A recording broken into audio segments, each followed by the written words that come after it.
ब्रह्मा गुरुर्विष्णु गुरुर्देवो महेश्वरः गुरुः साक्षात् परं ब्रह्म तस्मै श्री गुरवे नमः। व्यासं वसिष्ठनप्तारं शक्तेः पुत्रमकल्मषम् पराशरात्मजं वन्दे सुकतातं तपोनिधिम्। क्लाम्बरधरं विष्णुं शशिवर्णं चतुर्भुजम् प्रसन्नवदनं ध्यायेत् सर्वविघ्नोपशान्तये। अगज आनन पद्मार्कं गजाननमहर्निशम् अनेकदं तं भक्तानाम् एकदन्तमुपास्महे। वक्रतुंड महाकाय कोटिसूर्यसमप्रभ निर्विघ्नं कुरु मे देवा सर्वकार्येषु सर्वदा।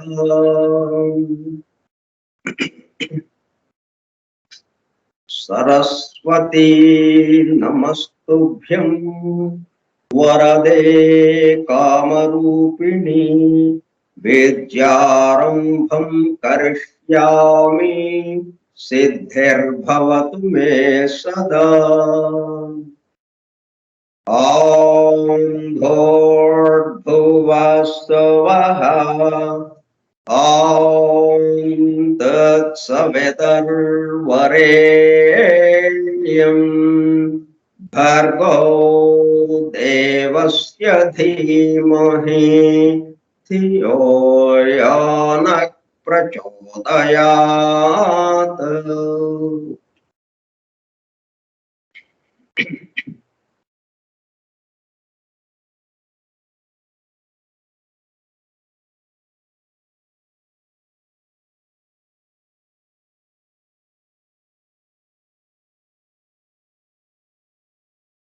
వాసుదేవ మన అధ్యయనం ఎలా సాగుతున్నదంటే సామాన్యంగా దైవం కోసం లేక సత్యం కోసం అన్వేషణ వెతుకుతూ ఈ ప్రపంచం నలుమూలల అన్ని చోట్ల హిమాలయ పర్వతాలు పరమ పవిత్రమైనటువంటి ప్రాంతాలు ఎక్కడెక్కడో వెతుకుతూ ఉండడం అనేది అక్కడెక్కడో దొరికినట్టుగా అనిపించడం అనేది ఒక పద్ధతి. ఉన్న చోటనే మనలోనే ఉన్న ఆ భగవతత్వం ఏదైతే ఉందో దాని పట్ల మేల్కొనటం అంటే ఎవరమైతే ఎదుగుతున్నామని అనుకుంటున్నాము వెతుకుతున్నామంటే పోయిందని కదా, దొరకట్లేదని, మన దగ్గర లేదని వెతుకుతూ ఉన్నాం. కానీ దాన్ని మన దగ్గరే ఉంది, దాని పట్ల మనం మేల్కొనలేదు, ఇప్పుడు మేల్కొన్నాము అన్న భావనగా తీసుకురావడం. ఈ పద్ధతిలో మనకి మన అధ్యయనం మనం సాగుతూ ఉన్నది.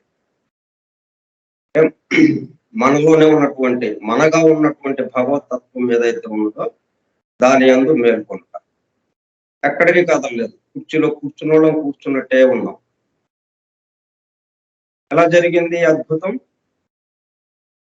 దివ్య జ్ఞాన ప్రబోధిని, పరమ గురువులు ఇచ్చినటువంటి ఆ సీక్రెట్ డాక్టర్లోని విషయాలు. అక్కడి నుంచి లెడ్ బేటర్ దాన్ని సంగ్రహంగా ఒక వ్యాస రూపంలో రాసినటువంటి టెక్స్ట్ బుక్ ఆఫ్ థియోసఫీ. దానికి తెలుగు అనువాదంగా జనరాజదాస్ ఆజ్ఞతో గుంటూరు వెంకట సుబ్బారావు గారు దాన్ని ఆంధ్రీకరించడంతో, దాన్ని మనం అధ్యయనం చేయడంతో, దానిలోని విషయాలు మనకు అవగతం అవడంతో ఆ విధమైనటువంటి మెలకువ, ఆ విధమైనటువంటి ఆ భగవతత్వం మేల్కొల్చి ఆ అనుభూతి చెందడం అనేది జరిగింది. ఆ పద్ధతిలో మనం అధ్యయనం చేస్తాం.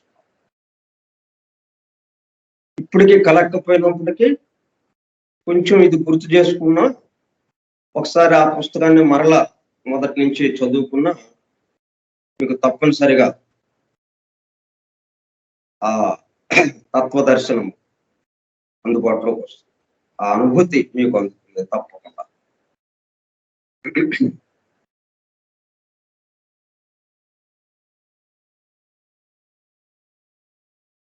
ఫోరం ఫర్ ట్రూత్ సీకర్స్, సత్యాన్వేషకుల బృందం, ఏ టెక్స్ట్ బుక్ ఆఫ్ థియోసఫీ, దివ్య జ్ఞాన ప్రబోధిని గ్రంథ పఠనము మరియు అధ్యయనము కార్యక్రమం. 79వ పాఠము 16/3/2022 బుధవారం సాయంత్రం 4:30 గంటలు. దివ్య జ్ఞాన ప్రబోధిని స్కైప్ గ్రూప్ లో సుదూర ప్రాంతాలలో ఎవరింట్లో వారు హాయిగా విశ్రాంతి తీసుకుంటూ ఏకకాలంలో ఒకేసారి ఏమి చేస్తున్నాము? వింటున్నాము. ఏమి వింటున్నాము? 1888 సంవత్సరంలో, అనగా దాదాపు 133 సంవత్సరముల క్రితము, the synthesis of science, religion and philosophy, శాస్త్రము, మతము మరియు తాత్వికతల సమన్వయ రూపముగా పరమ గురువులు సమస్త మానవాళి ఆధ్యాత్మిక అభివృద్ధి పరిపూర్ణతల కొరకు మేడం హెలెనా పెట్రోనా బ్లావెట్స్కీ ద్వారా ప్రప్రథమముగా ప్రస్తుత సైంటిఫిక్ యుగంలో భౌతికతలో కూరుకుపోతున్న మానవాళిని భౌతికత నుండి ఆధ్యాత్మికత వైపుకు మరల్చడానికి, అలానే పూర్తిగా ఆధ్యాత్మికత వైపుకు రమ్మని వారి ఉద్దేశ్యము కాదు. అదే సమయంలో భౌతికత ఆధ్యాత్మికతల మధ్య సామరస్యము, సమతూకము, బ్యాలెన్స్ నిలపడానికి అందింపబడిన మ్యాగ్నమ్ ఓపస్, మహత్తర అద్భుత దివ్య జ్ఞాన గ్రంథము the secret doctrine guide book గా 1912లో, అనగా దాదాపు 108 సంవత్సరముల క్రితము, చార్లెస్ వెబ్స్టర్ లెడ్బిటర్ దివ్య జ్ఞానము గురించి సామాన్య ప్రజానేకములకు కూడా అర్థమయ్యే పద్ధతిలో రచించిన ఏ టెక్స్ట్ బుక్ ఆఫ్ థియోసఫీ ఆంగ్ల గ్రంథము, ద థియోసాఫికల్ సొసైటీ అంతర్జాతీయ అధ్యక్షులుగా పనిచేసిన శ్రీ జనరాజదాస గారి ఆజ్ఞతో శ్రీ గుంటూరు వెంకట సుబ్బారావు గారిచే దివ్య జ్ఞాన ప్రబోధిని పేరుతో ఆంధ్రీకరింపబడి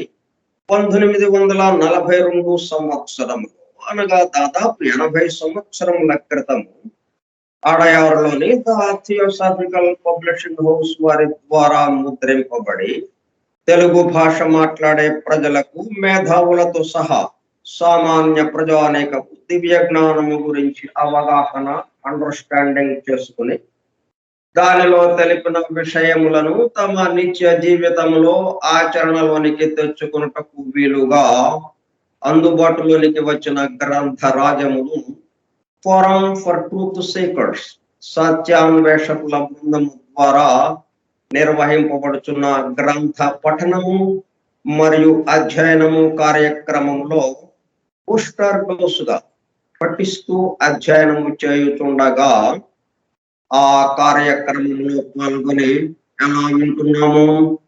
అత్యంత శ్రద్ధాసక్తులతో చెవి యొక్కి వినుచున్న అనగా ఒళ్ళంతా చెవులు చేసుకుని వినుచున్న ప్రియ సోదర శ్రోతలందరకు నమస్కారం.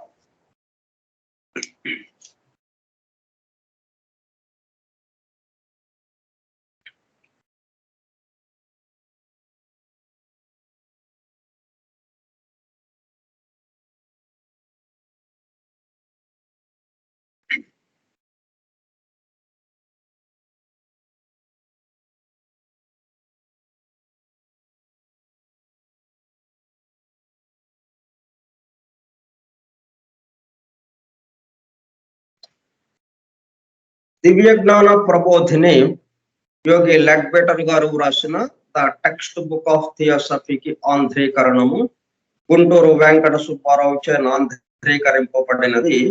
అడయారు థియోసాఫికల్ పబ్లిషింగ్ హౌస్ వారిచే ప్రచురింపబడినది 1942 సంవత్సరం. 10 అధ్యాయములుగా ఉన్నటువంటి ఈ గ్రంథరాజంలో 9 అధ్యాయములు పూర్తి చేసుకుని 10వ అధ్యాయమున దివ్య జ్ఞానాభ్యసన ఫలితములు. ఆ ఫలితములు ఏంటా అనేది, దివ్య జ్ఞాని ఎలాగా జీవితాన్ని కొనసాగిస్తూ ఉంటాడు, ఎలా మాట్లాడుతుంటాడు, ఆ వివరాలన్నీ మనం తెలుసుకుంటూ ఉన్నాం. ఒక్కొక్క సంఘటన పట్ల అతను ఎలా స్పందిస్తుంటాడు, ఆ వివరాలు మనం తెలుసుకుంటూ ఉన్నాం.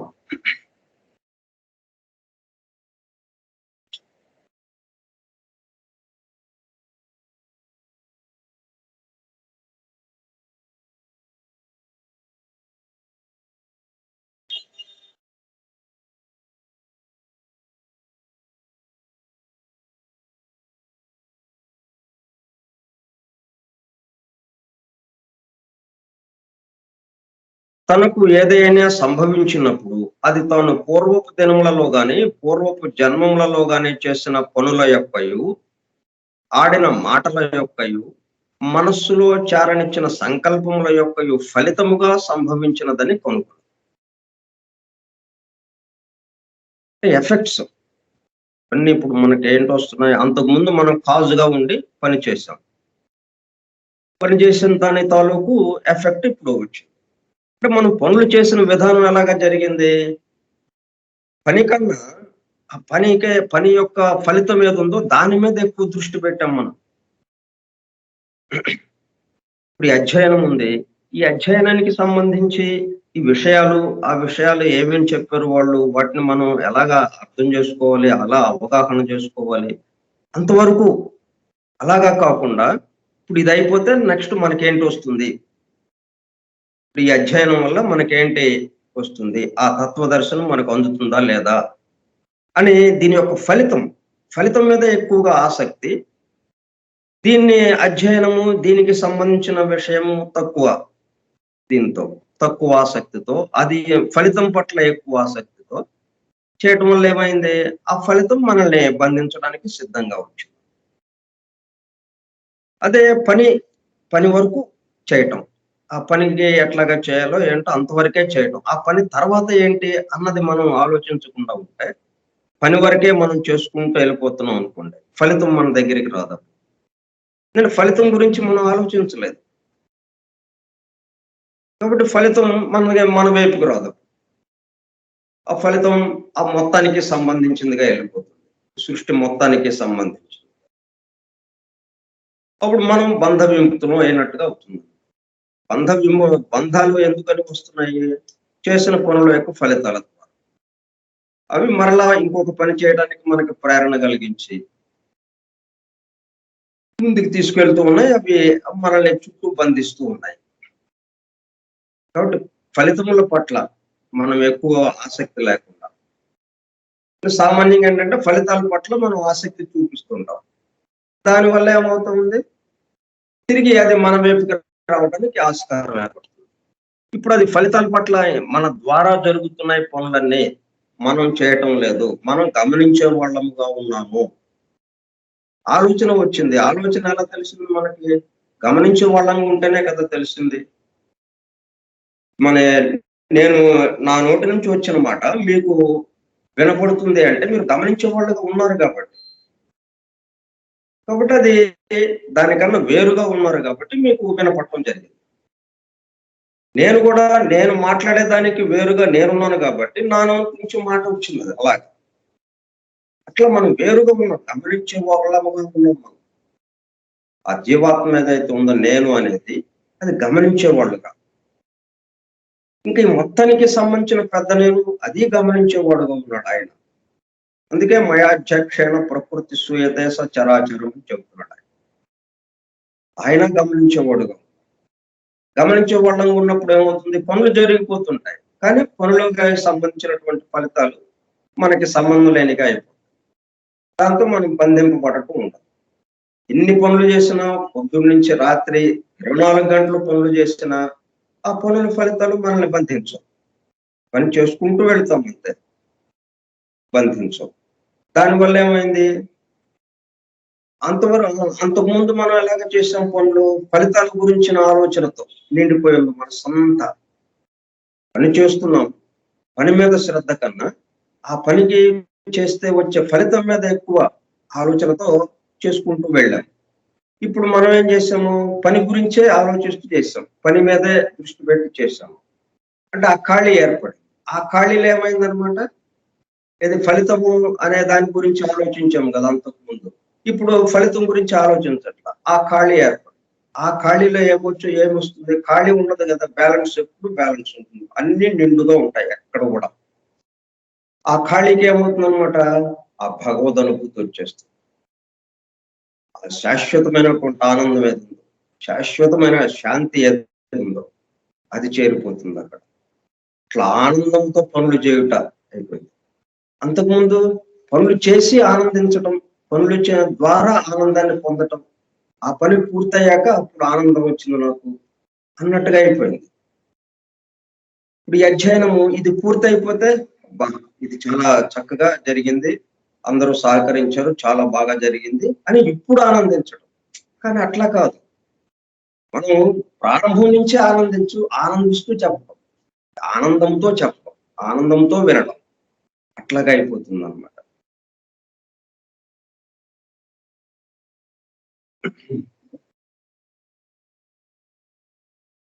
ఇవన్నీ మనకి ఎలాగ జరుగుతున్నాయి?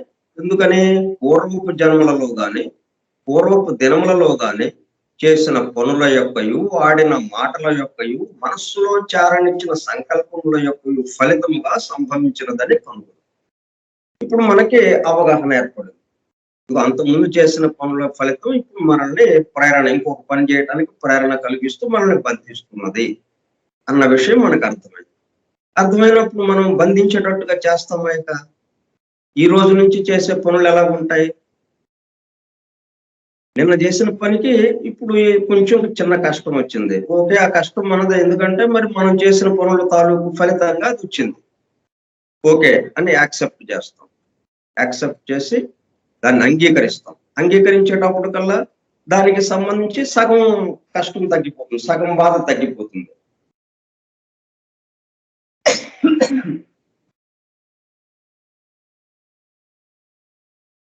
దుఃఖమంతయు రుణము తీర్చుట వంటిదనియును కనుక తను సంసార కష్టములను ఎదుర్కొనవలసి వచ్చినప్పుడు అవి ఎందుకు వచ్చినవో తెలుసుకుని ఉన్నందున అవి తన రుణమును కొంత తీర్మానించుటకు అవకాశం ఇచ్చుతున్నదని సంతోషముతో వాని నందుకుని గుణపాఠముల నేర్చుకున్నట్టుకు వారిని ఉపయోగించు.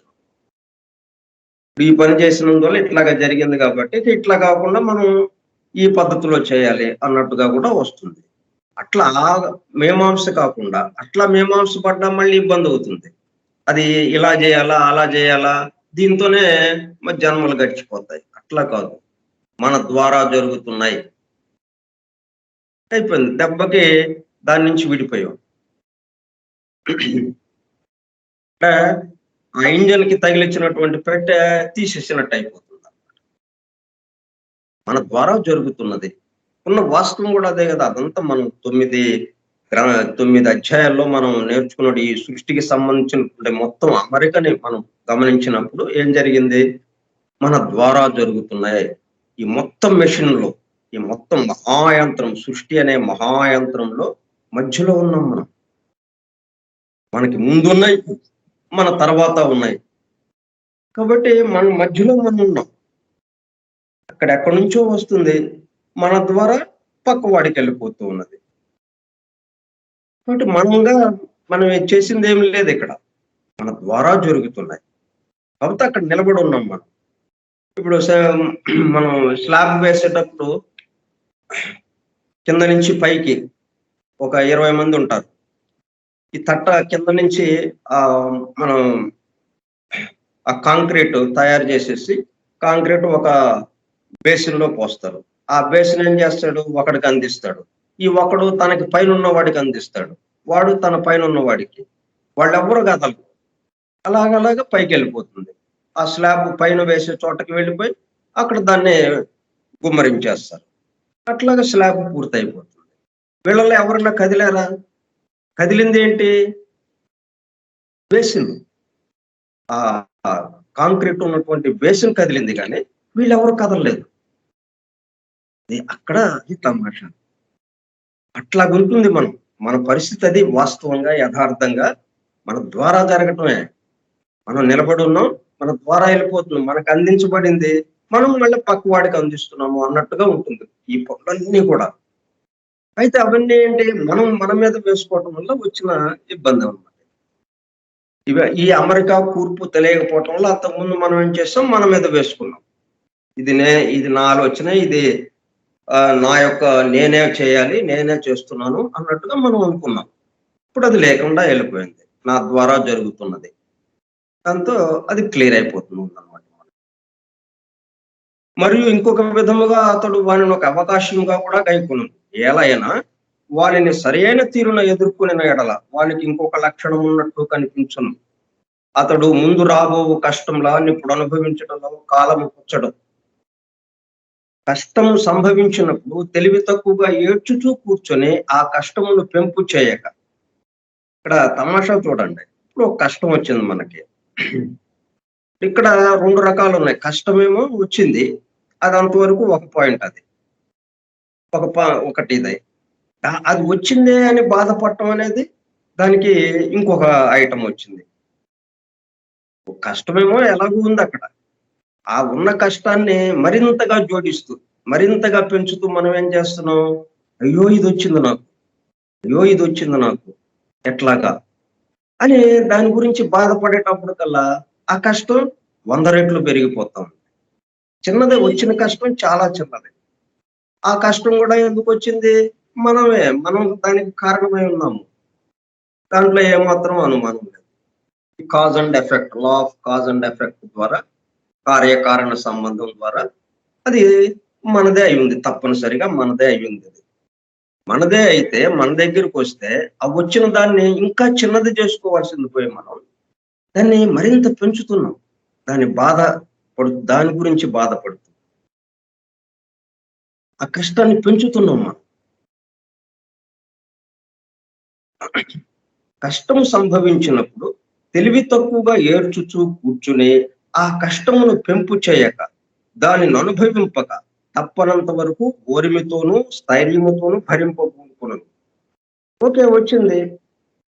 సరే, అలాగా వర్షం ఉంది, వర్షం పడతా ఉంది. మనం మధ్యలో ఇంటి దగ్గర నుంచి బయలుదేరినప్పుడు ఏం లేదు కాబట్టి మామూలుగా నడుచుకుంటూ వెళ్తున్నాం. వర్షం వచ్చింది. ఓకే, మనం తడవాలి, తప్పదు కదా.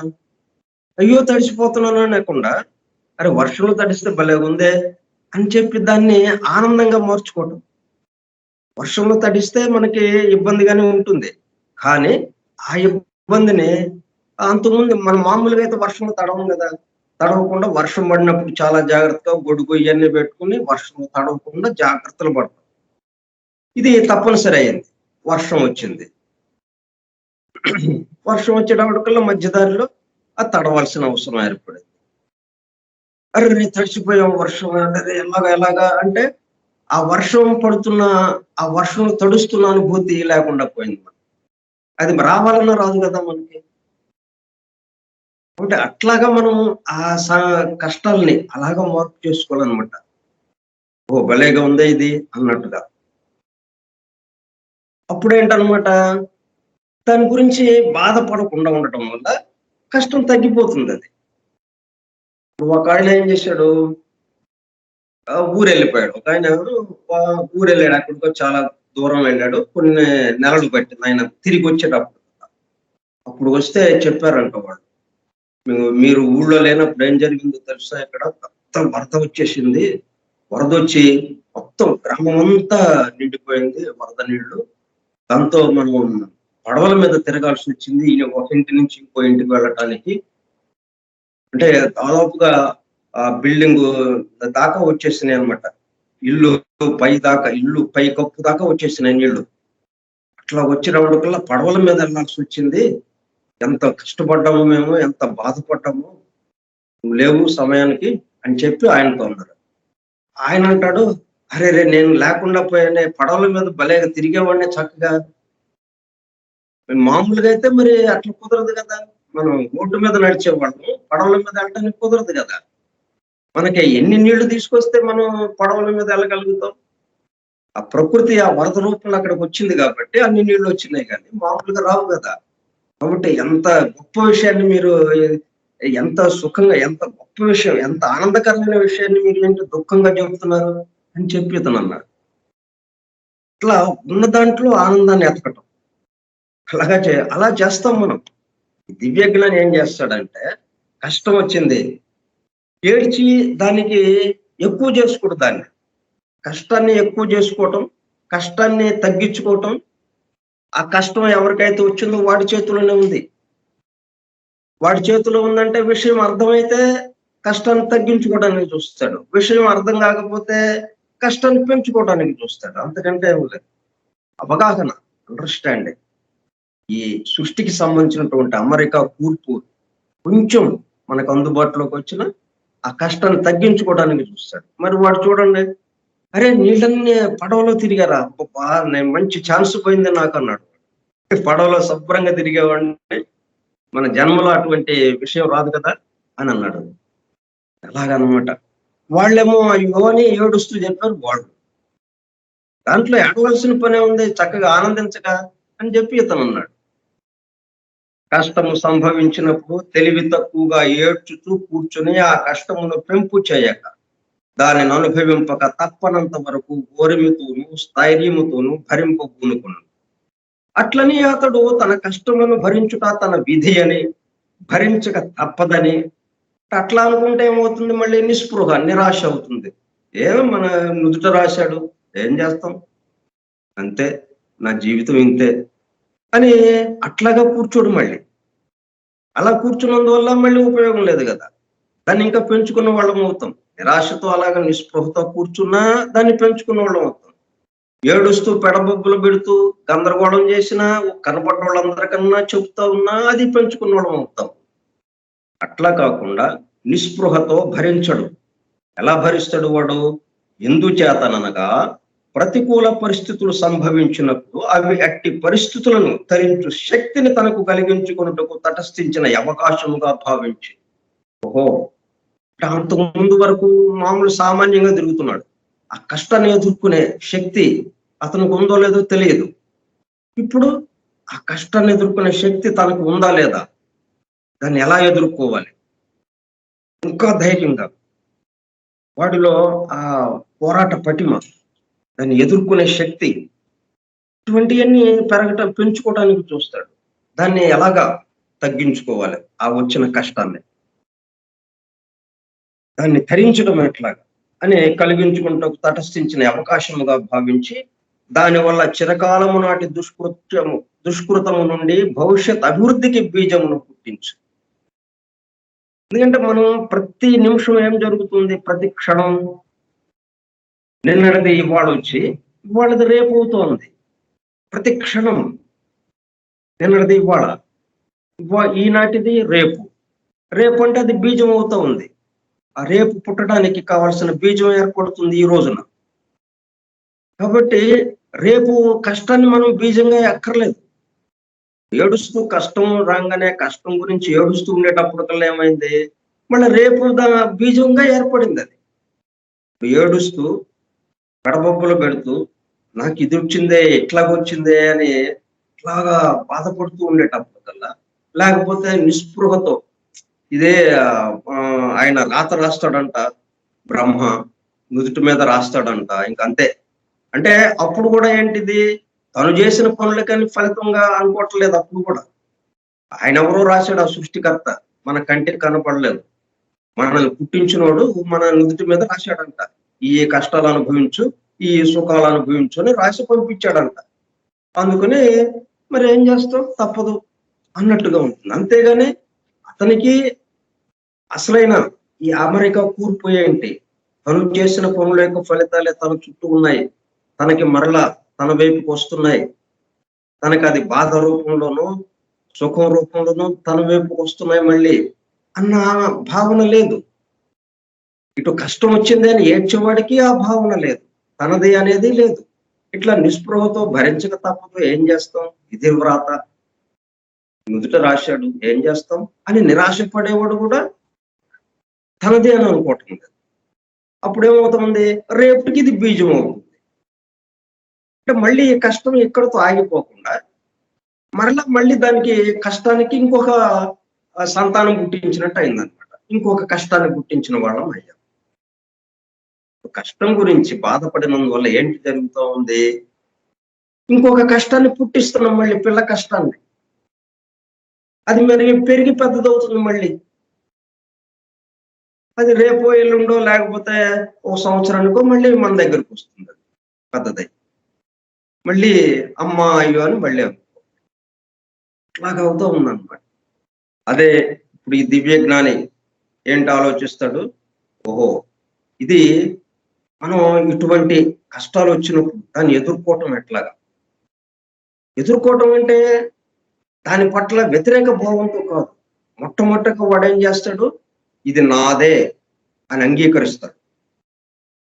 అంగీకరించి దాని దాని వల్ల వచ్చే ఒత్తిడిని, దాని వల్ల వచ్చే తాకుడిని, దాని వల్ల వచ్చే బాధలు ఏమైనా ఉంటాయో వాటిని బాధ లేకుండా చేసుకోవడం ఎట్లాగా అన్నట్టుగా ఆలోచిస్తాడు. ఆ బాధని యొక్క తీవ్రతను తగ్గించడం ఎట్లాగా అని ఆలోచిస్తాడు. దాంతో ఏమవుతుంది, బాధ లేని పిల్లలు పుడతారు. అంతే కదా మరి. బాధ తగ్గించుకోవటం ఎలాగా, ఆ బాధని ఎలా దూర్చుకోవటం, ఆ బాధని ఎలా తగ్గించుకోవటం, ఈ బాధ నాదే కాబట్టి అన్నది వచ్చేటప్పటికల్లా ఏమైంది, దీనికి తగ్గట్టుగా రేపు ఏమవుతుంది, ఇది బీజం అవుతుంది రేపటికి. ఇప్పుడు మనం అనుకుంటున్న ఆలోచనలు ఏవైతే ఉన్నాయో ఈ క్షణంలో మనం ఏమి ఆలోచిస్తున్నామో ఏమి సంకల్పిస్తున్నామో అవి బీజముగా ఏర్పడి రేపటికి పిల్లలు పుడతాయి. ఇట్లాగా ధైర్యంగా ఇలా ఉండేటప్పుడు కల్లా, అంగీకరించేటప్పుడు కల్లా ఇంకేంటి, సగం తగ్గిపోతుంది అనమాట. ఇంకా వచ్చేది, ఇంకా పిల్లలు పుట్టకుండా ఆగిపోతుంది. పిల్లలు లేదు, ఇక బంధాలు లేవు, ఇంకా అట్లాగ అయిపోతుంది అనమాట. ఆ విధంగా ఆలోచిస్తూ ఉంటాడు అనమాట ఇతను. భవిష్యత్ అభివృద్ధికి బీజమును పుట్టించు,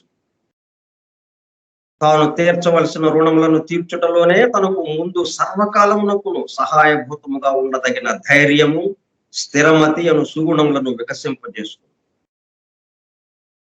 వీడి దగ్గరికి భయం ఏమాత్రము చేరదు. ధైర్యం, ఆనందం, కష్టాలు వచ్చినా కానీ వస్తాయి, దానిగా ఉంది. మనిషికి కాకపోతే జంతువులకు వస్తాయి ఆ కష్టాలు, అంతే కదా, మనుషులకు వస్తాయి కష్టాలు. కానీ ఓకే, వాడు వస్తాయి రేపు పోతాయి, ఏముందానికి, ఇంత స్థిరమత అయిపోతాడు అనమాట. దానికి ఏమాత్రం చంకకుండా, ఏమాత్రం డిస్టర్బ్ కాకుండా అలాగ అయిపోతుంది. ఎందుకని, మొట్టమొదటగా ఏంటి, దీని పట్ల అవగాహన. ఇట్లా ఎట్లా వస్తున్నాయి ఈ కష్టాలు, మనకి ఎలాగ వచ్చినాయి, ఈ సుఖాలు మనకి ఎలాగ వచ్చినాయి అన్నది మనకి విశ్లేషణ చేసుకుంటే, మనం ఈ 9 అధ్యాయాల్లో మనకి ఈ సృష్టి యొక్క అమెరికా కూర్పుని గురించి మనం చర్చించుకున్నప్పుడు, మనం వివరించుకున్నప్పుడు మనకేంటి తేలింది, మనం చేసిన పనుల యొక్క ఫలితాలుగా మనలకి ఆ ఫలితాలు మనల్ని చుట్టుముట్టున్నాయి. ఆ ఫలితాలే మనం నిన్న చేసిన మంచి ఈరోజు సుఖంగా వచ్చింది. నిన్న చేసిన చెడు నిన్న ఎవరినో ఇబ్బంది పెట్టాం. ఈరోజు మనకి బాధ రూపంలో మనకొచ్చింది. కష్టం రూపంలో మనకొచ్చింది. అది కూడా ఎందుకొచ్చింది? నేను చేస్తున్నాను, నేను ఆలోచిస్తున్నాను అని అనుకోవడం వల్ల.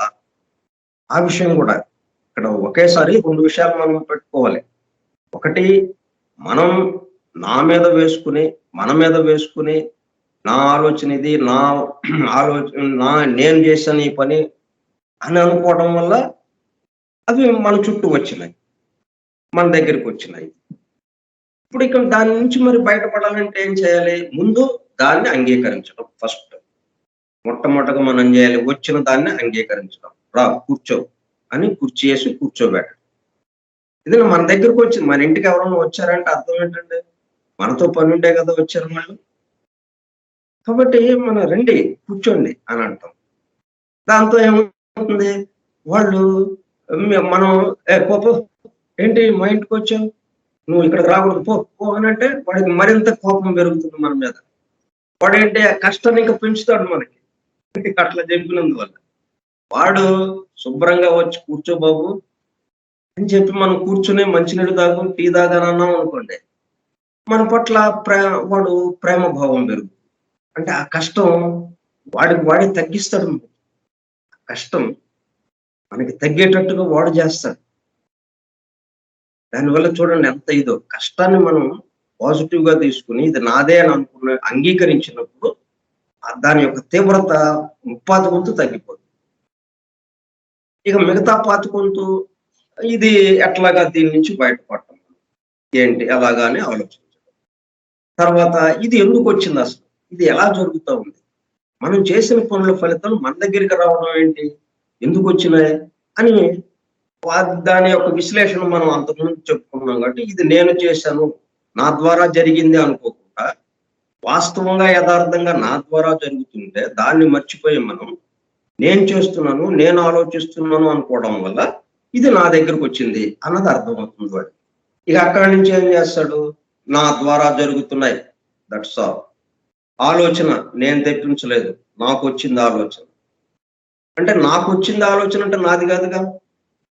సో ఆలోచన ప్రకారం ఈ పని చేశాం, అది నాది కాదు. That's all. ఆ పద్ధతిలో గమనించే వాళ్ళంగా మారుతుంటాడు నెమ్మదిగా నా ద్వారా జరుగుతున్నాయి అన్న దాంట్లోకి వెళ్ళిపోతాడు. దాంతో ఇంక ఫలితాలు ఇక్కడికి మన ఇంటికి ఎవడు రాడు ఇంకా. ఫలితాలు లేవు ఇంకా. మొత్తం కామన్ అకౌంట్లోకి వెళ్ళిపోతాయి. విశ్వం యొక్క అకౌంట్ ఏముందో ఆ విశ్వంలోకి వెళ్ళిపోతుంటాయి. అయిపోయింది అలాగా. బంధ విముక్తం అంటే మోక్ష స్థితి అది అని. ఈ విధంగా అనుకున్న కష్టాన్ని ఆ కష్టం నుంచి ఎట్లాగా బయటపడటం ఒకటి, ఈ కష్టం మరలా మనకి రాకుండా ఉండడం ఎలాగా అనేది. మరి చూడండి అదే కష్టాన్ని మిగతా పక్కన వాళ్ళు ఏం చేస్తున్నారు? ఆ కష్టం గురించి ఆలోచించి, ఆ కష్టం గురించి మదనపడి, బాధపడి, చిన్నదే కష్టమేమో చిన్నదే. దాని గురించి ఇది నాకు వచ్చింది ఏంటి అన్నది ఇక పెద్దదైపోయింది. ఇది నాకు రావడం ఏంటి అంటే నీది కాబట్టి నీకు వచ్చింది అది అనుకోవట్లేదు. ఇక చాలా బాధపడిపోతూ ఉంటారు. అప్పుడేమైంది? ఇది ఇక మళ్ళీ అక్కడితో ఆగిపోకుండా మళ్ళా పిల్లలు పుట్టడం ఉండాలి. అంటే రేపటికి బీజం వేసాం మనం ఈ బీడేం వేసాడు, ఈ దివ్యజ్ఞాని రేపటికి బీజమేం వేశాడు? ఓకే ఇది నాదే అన్నాడు. ఒకటి అంగీకరించాడు, కూర్చో అన్నాడు. దాన్ని కొద్దిగా అప్పటికే దాని యొక్క తీవ్రత తగ్గిపోయింది. అసలే కష్టం యొక్క తీవ్రత ఎప్పుడు తక్కువగానే ఉంటుంది, ఎక్కువ అసలు ఉండదు. కష్టం యొక్క తీవ్రత చాలా తక్కువగా ఉంటుంది. కానీ మనం దాన్ని మేడ్ డిఫికల్ట్, దాన్ని చాలా ఎక్కువ చేసేస్తాం అనమాట మనం. అది ఆటోమేటిక్ గా తగ్గిపోతుంది. కొంచెంగా ఉంది. ఆ కొంచెాన్ని ఎట్లాగా దాని నుంచి బయటపడటం అనేది ఆలోచిస్తూ అసలు ఈ విషయం ఏంటి? అసలు దీని యొక్క మొత్తం అసలైన కూర్పు ఏంటి? నేను చేయటం లేదు, ద్వారా జరుగుతున్నది అన్న అసలైన దాంట్లోకి వచ్చేస్తాం. వాస్తవం యథార్థంగా జరిగేది ఏదైతే ఉందో దాంట్లోకి వచ్చేస్తాం. అంతకు ముందు కూడా అదే జరిగింది. కానీ తన మీద వేసుకున్నాడు. ఇప్పుడు అది జరిగేది జరుగుతుంది అంతే. తన మీద వేసుకోవట్లేదు. ఆ మార్పు వస్తుంది ఇక్కడ. ఇక దాంతో రేపు ఇంకేం లేదు. పిల్లలు లేరు, గిల్లలు లేరు. అట్లాగా అయిపోతుందన్నమాట. వాని నిరంతర సంతోషము, కష్ట సమయములలో మొక్కపోని ధైర్యము, ఇతరుల ఎడల సానుభూతి, ఉపకార పరతంత్రత వీనిచే అతని నిద్రల నుంచి ఆనవాలు పట్టవచ్చు. అంటే మనం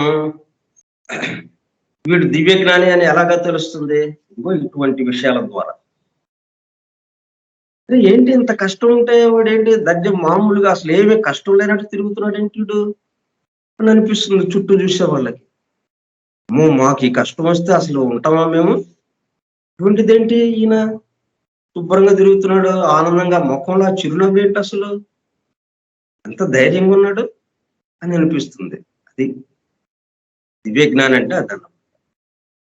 ప్రత్యేకంగా నేను ఈ దివ్యజ్ఞాన ప్రబోధిని పుస్తకాలు చదివాను, దివ్యజ్ఞానం పుస్తకాలు చదివాను, సీక్రెట్ డాక్టర్ని చదివాను అని చెప్పక్కర్లా. ప్రత్యేకంగా ఆ పుస్తకంగా అక్కడ ఎదురుగా కనిపిస్తాడు అంతే. ఇక అలా ఉంటుందన్నమాట. తర్వాత ఇంకొకటి చేస్తాడు.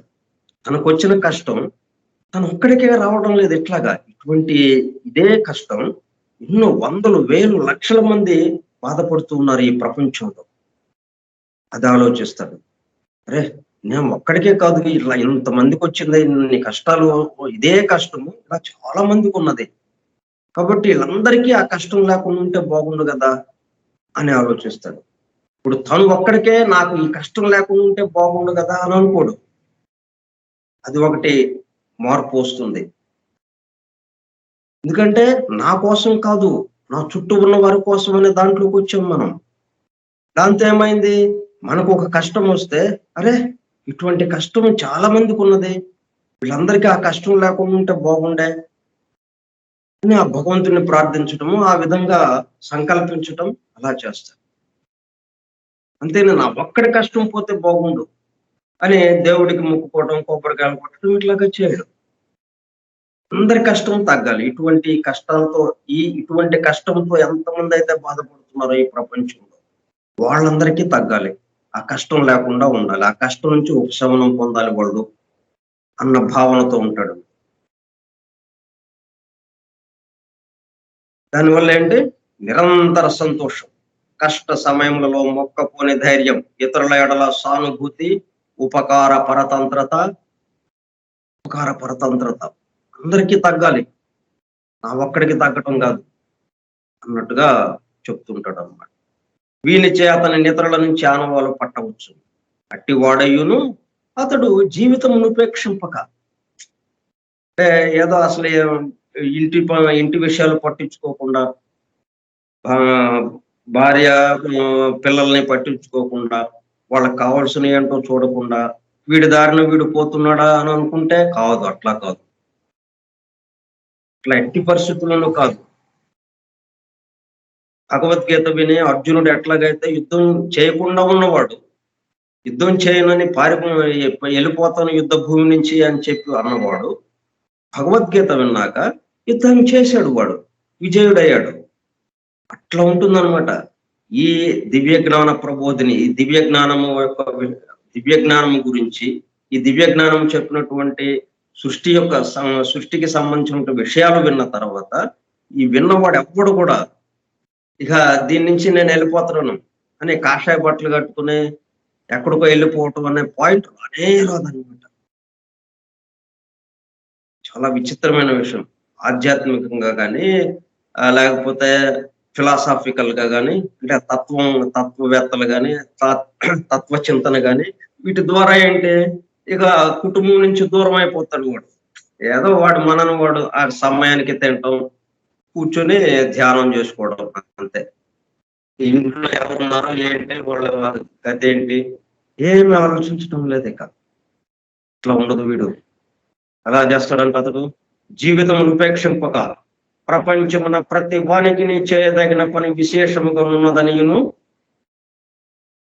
ఇంకా ఇంకా ఆ పనిని ఏమంటాడు? దైవ కార్యం అంటాడు. అది అంటే సృష్టి ఎవరు సృష్టించారు? ఇది సృష్టికర్త. ఈ మొత్తం సృష్టిని చేసినప్పుడు అందరికీ పని అప్పచెప్పాడు. పని అప్పచెప్పినప్పుడు ఎవరి పని కూడా చేయాలి అన్న భావంలో ఉంటాడు. దైవ కార్యంగా ఉంటాడు.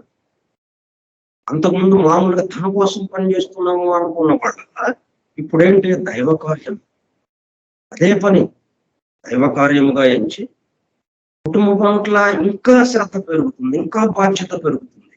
ఎందుకంటే అది దైవ కార్యం. విశేషంగా ఉన్నదనిను వ్యర్థ కూర్చుటకు కాలము లేదనిను గుర్తించు. ఒక క్షణం కూడా వృధా చేయడే.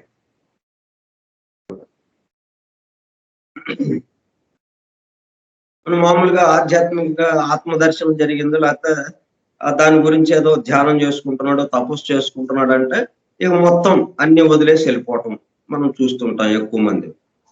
కానీ దివ్య జ్ఞానము అట్లాగా బోధించదు. దివ్య జ్ఞానము వాడి భగవద్గీత విని అర్జునుడు ఏం చేశాడో ఆ పద్ధతిలో మనకి మరింత మెరుగ్గా మన కర్తవ్యాన్ని నిర్వహించటం.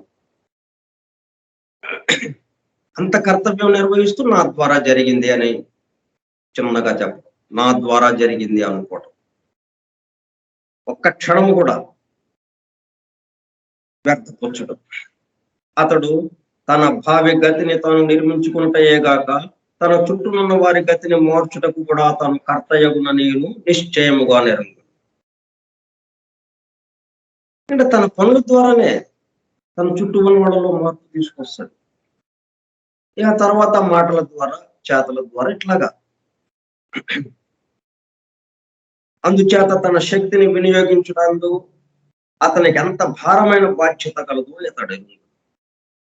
ఆలోచనలు కూడా వస్తువులే అని వాని మూలమున గొప్ప మంచి గాని గొప్ప చెడుగు గాని చేయుట బహు సులభ సాధ్యమని అతడు.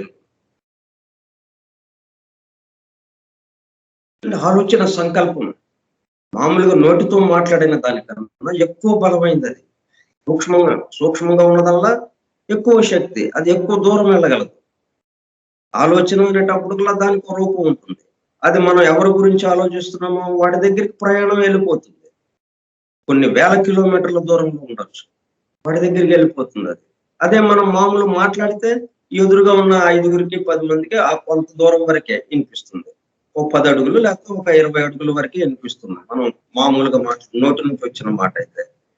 కానీ అదే సంకల్పం 1000 కిలోమీటర్ల దూరం ఉన్న వాడికి చేరుతుంది. అది కాబట్టి ఆలోచన బలాన్ని వాడికి అంతుబట్టింది, వాడికి అర్థమైంది. కాబట్టి ఏం చేస్తాడు, అతని గురించి మంచిగా ఆలోచించడానికి ప్రయత్నం చేస్తాడు. తన చుట్టూ ఉన్నవారు మంచిగా, వాళ్ళ గురించి మంచిగా ఉండాలని ఆలోచిస్తుంటాడు. వాళ్ళు చెడ్డ పనులు చేస్తున్నా కానీ దాని నుంచి వాళ్ళు బయటపడాలి అన్నట్టుగా వాళ్ళ గురించి మంచిగా ఆలోచించినప్పుడు కల్లా ఈ ఆలోచన యొక్క ఈ సంకల్ప రూపం వాళ్ళ దగ్గరికి వెళ్ళి వాళ్ళ యొక్క చెడుని ఆ తీవ్రతను తగ్గించడానికి ప్రయత్నం చేస్తున్నాడు. బహు సులభ సాధ్యమని అతడు ఎరుగును.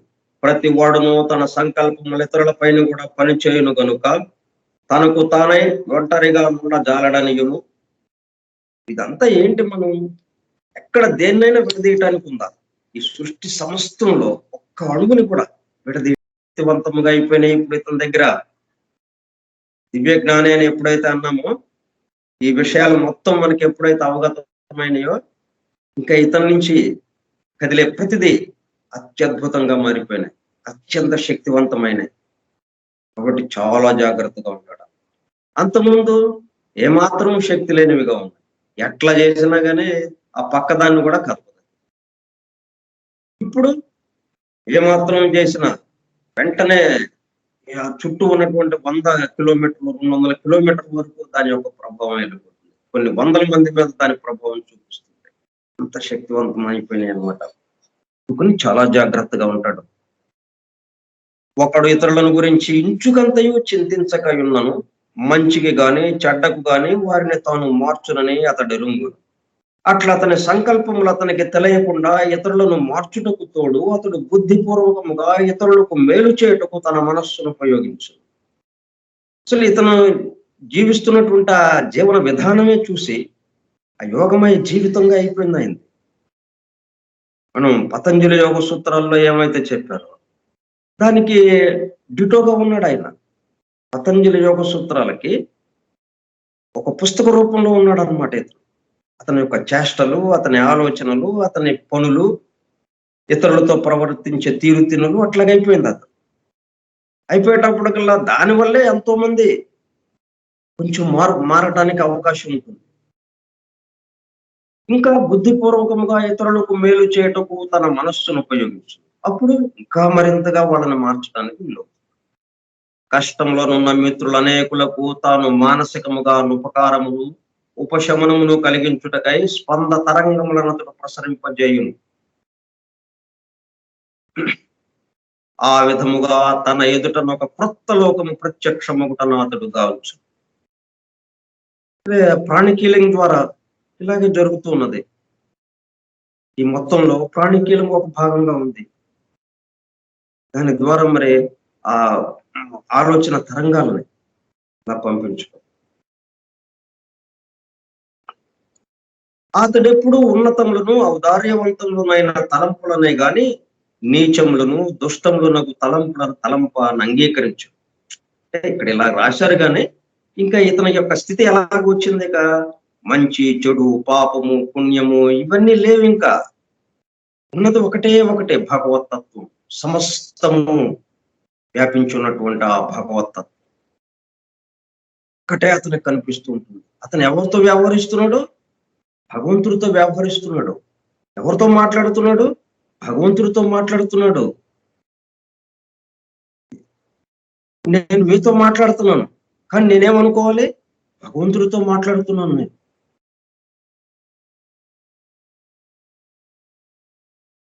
ఇప్పుడు మీరు ఇట్లా భగవంతుడే ఈ విధంగా మాకు ఈ విషయాలను వివరిస్తున్నాడు అన్నట్టుగా మీరు, నేను నేను ఇట్లాగా విషయాలు వివరిస్తుంటే ఆ భగవంతుడే అట్లాగా వారి రూపంలో కూర్చుని ఆనందంగా అలాగా వింటూ కూర్చున్నాడు అని నేను అనుకోవాలి. ఇట్లా భగవతత్వం సమస్తము ఇట్లాగ అయిపోయింది. ఇంకప్పుడు ఇక్కడ నీచ తలంపులు, ఉన్నత తలంపులు లేవు. ఇంకా వెళ్ళిపోయింది, అది కూడా వెళ్ళిపోయింది.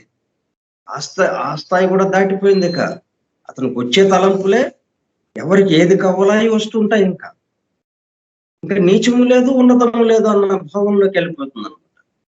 ప్రతి విషయంలోనూ అతడు బుద్ధిపూర్వకంగా మంగళమునే చూచును గాని అమంగళమును చూడడు. అందరికీ మంచి జరగాలి అన్నట్టుగానే చూస్తాడు, శుభం జరగాలి. ప్రతి విషయమును ఉపకారకమైన రీతినే చూచును గాని అహితముగు రీతిని చూడడు. అతడది ఏ తత్వత యథార్థ దృష్టి అని ఎరుగును. ఇదంతా ఏంటి? ఇంత చేస్తే మనకి అసలు ఉన్న విషయం అది. ఉన్న విషయంలోకి వచ్చాం ఇప్పుడు. అంతకుముందు ఇంకొకటి అనుకున్నాం మనం. ఉన్నది ఈ పద్ధతిలోనే చేసాం, అంతకుముందు కూడా ఈ పద్ధతిలోనే చేస్తూ ఇంకొక రకం అనుకునేటప్పటికల్లా వచ్చిన బాధలు ఇవన్నీ. ఇప్పుడు మనం ఈ సృష్టి యొక్క అమెరికా కూర్పు మనకు అవగాహన వచ్చేటప్పటికల్లా యథార్థంలోకి వచ్చాం. అరే మేల్కొన్నట్టు అయింది మనం. అంతకుముందు నిద్రాస్థితిలో ఉన్నట్టుగా, మైకం గమ్మినట్టుగా, ఈ మైకం గమ్మిన స్థితిలో మరి చూడండి, వాడు తాగుబోతుంటాడు, ఫుల్గా వేస్తాడు పూర్తిగా. అంటే దగ్గర ఎంత డబ్బులుంటే అంత తాగేస్తాడు. ఇక ఒక్క అడుగు కూడా కదలలేడు. ఇంకేం చేస్తాడు? ఆ రోడ్డు మీద ఆ మురుగు కాలంలో పడిపోతాడు అంతే. ఆ మురుగు కాలంలో పడుకుని అలాగా నిద్రపోతుంటాడు అమ్మాయికంలో ఉండి. తను ఎక్కడున్నాడు, ఎక్కడ ఏం చేస్తున్నాడు, ఏమీ అతనికి లేవు కదా. ఆ మురుగు కాలంలోనే అలాగే ఉన్నాడు వాడు. మామూలుగా అయితే మరి అక్కడ ఉండగలము మనం? ఆ మురుగు కాలంలో పడుకోగలమా మనం? ఇప్పుడు యథార్థానికి వచ్చాం. వచ్చేటప్పటికల్లా ఇంకా మనం ఏం చేయాలో అదే చేస్తున్నాం మనం. మన ద్వారా ఇక మొత్తం భగవతత్వంతో నిండిపోయింది మనకి. దాంతో ఇంకా మన ద్వారా జరగాల్సిన ఏమున్నాయి అవన్నీ ఆ దైవ కార్యంగా జరిగిపోతూ ఉన్నాయి. ప్రతి విషయం నుంచి మంచినే నేర్చుకున్నటకే ఎల్లప్పుడూ చూచుచుండుటచే దానిని బలపరచు ప్రయత్నము చేయు.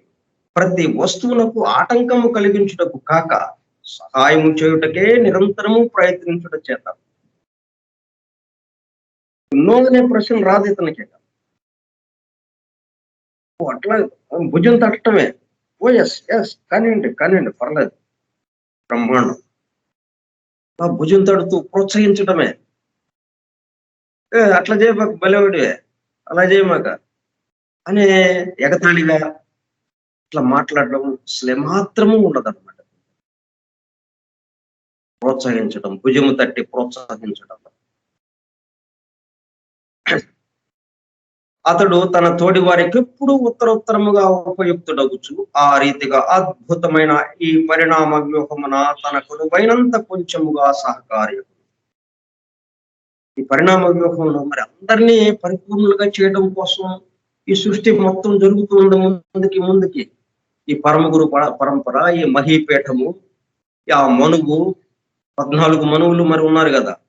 ఈ మూల జాతులు ఉన్న ఈ మానవ జాతిని ముందుకు నడిపించే వాళ్ళు మనువులు అంటే వాళ్ళు వీళ్ళందరికీ కూడా తోడుగా ఇతను కూడా ఇక్కడ తయారవుతాడు.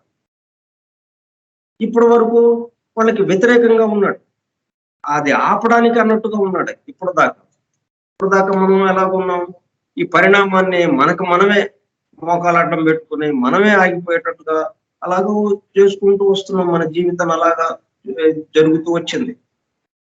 ఈ అమెరికా కూర్పు తెలిసిన తర్వాత, ఈ అవగాహన వచ్చిన తర్వాత, ఈ అండర్స్టాండింగ్ తో ఇప్పుడు ఏమైందనమాట, వాళ్ళకి మనం ఉపయోగపడేటట్టుగా అయింది, వాళ్ళకి సహాయకారిగా మనం అయిపోయాం. ఈ సృష్టి పరిణామం కొరకు ఎవరెవరైతే కష్టపడుతున్నారో ఈ సమస్త మానవాళిని పరిపూర్ణులు చేయటం కొరకు, సమస్త జీవులని పరిపూర్ణులు చేయటం కొరకు ఎవరెవరు ఎట్లా కష్టపడుతున్నారో వాళ్ళకి మన వంతు చిన్న సహాయం, మనకి సహాయకారిగా మనం మారామన్నమాట. అప్పుడు ఆటంకపరిచే వాళ్ళంగా ఉన్నాము, ఆటంకపరిచే వాళ్ళం కాస్త సహాయకారిగా మారిపోయాం. మరి చిన్న పుస్తకాన్ని చదివి ఎంత మార్పు. మనం ఎక్కడికి వెళ్ళింది లేదు, మళ్ళీ శుభ్రంగా ఇంట్లో కూర్చుని హాయిగా విన్నాం. ఏం చేసాం, ఒక గంట సేపు, వారానికి 3 రోజుల పాటు ఇలాగా హాయిగా విన్నాం, విశ్రాంతి తీసుకుంటూ. ఎంత మార్పు. ఇది పరమ గురువులు మన నుంచి, అంటే ఈ ఉద్దేశంతో వాళ్ళు ఎందుకు సీక్రెట్ డాక్టర్ని ఇవ్వాల్సిన అవసరం ఏర్పడింది. ఇట్లాగా జీవితంలో బ్రహ్మాండమైన మలుపు తిరిగి మన జీవితాల్లో మనం ఈ పరిణామ వ్యూహానికి ఎవరైతే శ్రమ పడుతున్నారో వాళ్ళకి సహాయకారులుగా ఉండటానికి విధంగా ఇచ్చారు. అప్పుడు ఏంటనమాట, ఈ పరిణామ వ్యూహాన్ని నడిపే వాళ్ళకి కొంత తేలికైంది వాళ్ళకి. అదే వాళ్ళే చేయాలి అంటే చాలా కష్టం అవుతుంది. అట్లా కాకుండా ఈ విషయాలు మనకి అందించేటప్పటికి, ఈ అమెరికా కూర్పుని చెప్పేటప్పటికి మనకి ఎంత తేలికైపోయింది. వాళ్ళకి చాలా మంది దీని ద్వారా, ఈ అవగాహన ద్వారా వాళ్ళకి సహాయకారులుగా మారిపోయారు. ఇచ్చారనమాట ఇది పరమ గురువులు. తాను ఆ వ్యూహంలో ఒక భాగమని ఎరింగి తనను తాను పూర్తిగా మరచి ఇతరుల కొరకే జీవించు. అంతకుముందు ఎలా జీవించామని, అంతకుముందు నా కోసం అనుకున్నాం, కానీ ఎవరి కోసం జీవించావు? ఇతరుల కోసమే నా పని చేసింది మనం. చూడండి మరి ఎంత తమాషాను. ఉన్న దాంట్లోకి వచ్చాము, అంతకంటే చాలా గొప్ప విషయంలోకి వచ్చాము. అబ్బా అని అనటానికి ఏమీ లేదు ఇక్కడ. ఇంత చేస్తే ఈ మొత్తం 206 పేజీల ఈ పుస్తకాన్ని చదివిన తర్వాత ఏంటయా అంటే, ఉన్న పరిస్థితులకి, యథార్థ పరిస్థితుల్లోకి వచ్చాం. అంతకుముందు చేసిందే ఇప్పుడు చేస్తున్నాం. భావనలో మార్పు, అంత ఏం లేదు ఇక్కడ జరిగింది. ఎంత తమాషా చూడండి. భావనలో మార్పు. అంతకుముందు ఎవరి కోసం జీవించాం? నా కోసం ఉన్నాం, కానీ నా కోసమే జీవించాము, మన కోసమే జీవించామా? తనను తాను పూర్తిగా మరచి ఇతరుల కొరకే జీవించు. అప్పుడు ఇతరుల కొరకే జీవించాం. అయితే ఇప్పుడు తెలిసింది మనకి దీని యొక్క అమెరికా కూర్పు అర్థమైంది. ఈ సృష్టిలో విధానం ఏంటి, సృష్టి పరిణామము, వీటికి సంబంధించిన విషయాలన్నీ మనకు అవగాహన ఈ సృష్టి అనే పెద్ద ఆఫీసులో నా కోసం పనిచేయడం ఉండదు కదా. ఆఫీసు మొత్తానికి కలిపి పనిచేయాలి మనం. ఇతరుల కోసమే జీవించటం, సృష్టి జీవుల కోసమే సృష్టిలో ఉన్న మనం కూడా జీవించడం. అట్లాగైపోయింది. మరియు అతడు తనలోనున్న భగవంతుని తెలుసుకొని భగవంతుడి కోసం ఎక్కడికి వెళ్ళాలి? కూర్చోండి కుర్చీలో ఇదే నా కోసం పక్కన పెట్టండి, నా చుట్టూ ఉన్న వారి కోసం. అంతే. భగవంతుడు లేచాడా, పదరా బాబు అన్నాడు అంతే. నా కోసం భగవంతుడు నిద్రపోయాడు అక్కడ. ఏం లేదు, వెరీ సింపుల్. నా కోసం భగవంతుడు నిద్రపోయాడు మనలోనే. నా చుట్టూ ఉన్న వారి కోసం లేచాడు భగవంతుడు. ఎక్కడికి వెళ్తాం భగవంతుడి కోసం? మనలోనే ఉన్నాడు, మనగా ఉన్నాడు. ఆ భగవంతుని తెలుసుకుని ఆ భగవంతుని తన యందు ఎప్పటికప్పుడు ఎక్కువ యథార్థముగా ప్రకటించడం నేర్చుకున్నాడు. అతను చూసేటప్పుడు కల్లేక ఈ భగవంతుడు అంటే ఎక్కడున్నాడు? ఈ మనుషుల రూపంలోనే. ఇక్కడే ఉన్నాడు, జీవుల రూపంలోనే ఉంటాడు కదా. సమస్త ముందు వ్యాపించున్నాడు అణువణువున.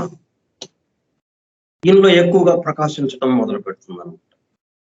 అట్లా అతడు భగవదేచ్ఛను నెరవేర్చుటలో తాను సరణీయుడొకటయే కాక ఇతరులందరకును వరప్రసాదియగును. ఎంత మార్పు చూడాలి. భగవదేచ్ఛ అంటే ఈ అనేకత్వంలోనే ఏకత్వాన్ని దర్శిస్తూ ఉండేటప్పటికల్లా మిగతా చుట్టూ ఉన్న వాళ్ళకు కూడా ఆ ఏకత్వాన్నిలో వాళ్ళలో కూడా మేల్కొనటం జరుగుతూ ఉంటుంది అప్రయత్నంగా. ఎందుకంటే ఇతను అయస్కాంతంగా మారిపోయాడు. అయస్కాంతం ఎప్పుడు తన ఇనుప ముక్కని దగ్గరగా ఉండనివ్వదు. తన చుట్టూ ఉన్న ఇనుప ముక్కలన్నిటినీ అయస్కాంతంగా మార్చేస్తుంది అది. తను అయస్కాంతంగా మారడమే కాక తన చుట్టూ ఉన్న వారిని కూడా అయస్కాంతంగా మార్చేస్తుంది. అట్లాగా ఆ భగవదేచ్ఛ పరిపూర్ణుడుగా మారిపోవడం, అందరం పరిపూర్ణులుగా మారిపోవడం, అనేకత్వంలోనే ఏకత్వాన్ని దర్శించడం, మరింత మెరుగ్గా పనులు చేయటం, తన యొక్క కర్తవ్యాన్ని నిర్వహించడం, కుటుంబము పట్ల కానీ, బంధుమిత్రుల పట్ల కానీ, తన చుట్టూ ఉన్నవారి జీవుల పట్ల కానీ, దేశము పట్ల కానీ, రాష్ట్రము పట్ల కానీ, ఈ ప్రపంచము పట్ల కానీ, ఈ సృష్టి పట్ల కానీ మొత్తం తన వంతు ఏంటి కర్తవ్యం పూర్తిగా నెరవేర్చడానికి ప్రయత్నం చేస్తూ ఉంటాడు. ఎందుకంటే మొత్తం భగవంతుడిని చూస్తూ ఉంటాడు. దానివల్ల ఏమైందనమాట, ఇతరులందరికీ వరప్రసాదయం. ఎవరన్నా వచ్చి ఏదన్నా కష్టాల్లో వచ్చి ఏంటి ఇట్లా ఉందండి అని అంటే వాళ్ళకి శాంతం, ఆ ఉపశాంతి కలిగించే ఇది వస్తుంది, ఉపశాంతిని ఇవ్వగలడు.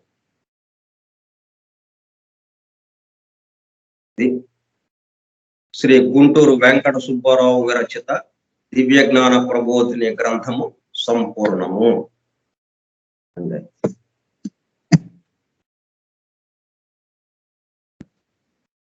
మీ అందరి సహకారంతో నేను 79 పాఠాలు, 79 గంటలు, దీనికి 79 గంటల పాటు దీని గురించి వివరించుకున్నాం. ఆ భగవంతుడి దయ వల్ల మనందరిలోనూ ఆయన మేల్కొని మనందరం ఆ భగవతత్వం ఏదైతే ఆ తత్వ దర్శనం తప్పిపోయినా అని మనం అంటే లోపలే ఉంది కానీ మన దగ్గరే ఉంది, పొరపాటున తప్పిపోయినా అనుకున్నాం. అది దొరికిన తత్వ దర్శనమైంది, అనుభూతమైన తత్వ దర్శనంగా మనం ఈ గ్రంథాన్ని సంపూర్ణం చేసుకున్నాం. మనం పరిపూర్ణులుగా మారటానికి ప్రయత్నం ప్రారంభమైంది. మొదటి అడుగు వేశాం, పరిపూర్ణులుగా. అంటే మనము మనతో పాటు అందరూ పరిపూర్ణులుగా కావాలి అనేది, దానికి మన వంతు సహకారం ఈ పరిణామ వ్యూహంలో పనిచేస్తున్న ప్రతి వాళ్ళకి మన వంతు సహకారాన్ని అందిస్తూ సహకారిగా ఉంటూ దివ్యజ్ఞానిగా మనం ముందు సాధారణ మానవుడిగా పుస్తక పఠనాన్ని ప్రారంభించాం, పఠనము అధ్యయనాన్ని. దివ్యజ్ఞానిగా ఆ పుస్తకం మూసివేశాం. పుస్తకం మూసివేశామంటే పుస్తకంగా మారాం మనం. కంచంలో అన్నం పూర్తి అయిపోయిందంటే అది మనలోకి చేరింది, శక్తిగా మారింది. అంతేగాని పుస్తకం ఇంకా అయిపోయిందని దూరంగా పెట్టడం, పుస్తకానికి మనకి సంబంధం లేదనడం కాదు. అన్నం అయిపోయిందంటే కంచంలో ఖాళీ అయింది అంటే అది ఎక్కడికి వెళ్ళింది? లోకి వెళ్ళింది. ఏంగా మారింది? శక్తిగా మారింది. అట్లాగే ఈ గ్రంథంగా మారిపోయాం మనం. ఇంకా ఆ గ్రంథం ఇంకా విడిగా ఇప్పుడు దాకా విడిగా ఉంది. విడిగా దాన్ని చూసుకుంటా చదువుకుంటా ఉన్నాం. ఇప్పుడు మనలోనే ఉంది. ఆ గ్రంథంగా ఉన్నాం మనం. గ్రంథముగా మారిపోయాం. భగవతత్వముగా మారిపోయాం. అయితే ఇంకా ఈ మొత్తం మనం ఇంకొక క్లాస్ తీసుకుని ఇంకొక పాఠం అంటే సోమవారం నాడు ఏం చేద్దామంటే ఈ మొత్తం సంగ్రహంగా ఒక్కొక్క అధ్యాయంలో ఏమిటి నేర్చుకున్నాం ఇవన్నీ కూడా సంగ్రహంగా మనం ఇంకా విషయాలు ఏదన్నా నా సొంతగా చెప్దాం అనుకున్నవి కానీ గ్రంథంలో లేనివి ఇవన్నీ కూడా ఒక్కసారి సింహావలోకనం చేసుకుని మనం అట్లాగే మీ అభిప్రాయాలు కూడా మీ యొక్క స్పందన మీ అనుభూతిని కూడా ఎవరికి వాళ్ళు తెలియజేసుకుని మనం ఆ సోమవారం నాటికి సంపూర్ణం చేసుకుందాం. మంగళవారం నుంచి మనం ఏం చేద్దామంటే esoteric philosophy, foundations of esoteric philosophy. So philosophy అంటేనే మన కంటికి కనపడుతుంది, ఎంతో సూక్ష్మంగా ఉంటుంది.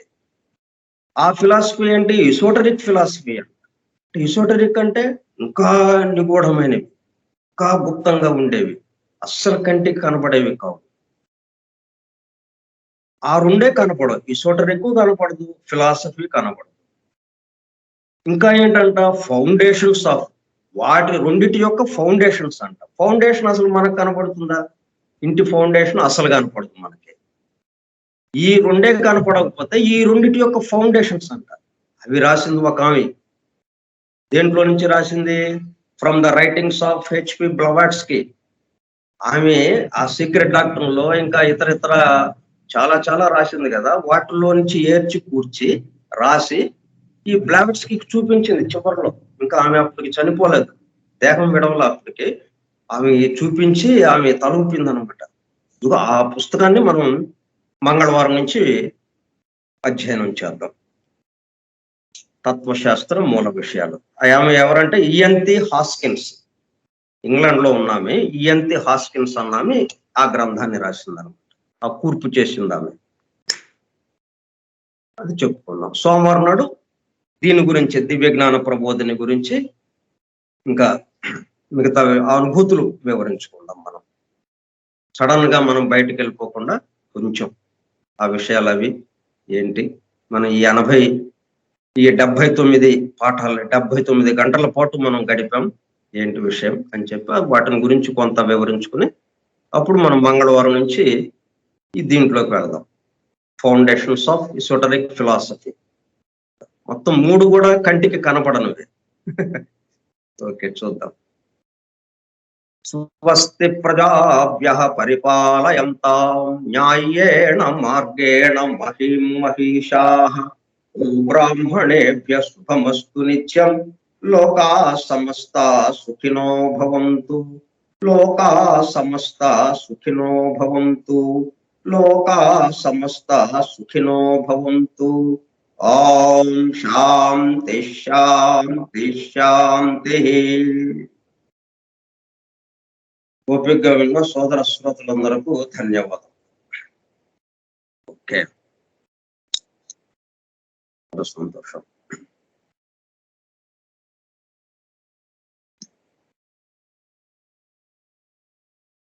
Thank you sir. Thank you. భగవద్ అనుభూతిలోకి మనం వెళ్ళటానికి కొంత ప్రయత్నం జరిగింది. చాలా బాగుంది సార్.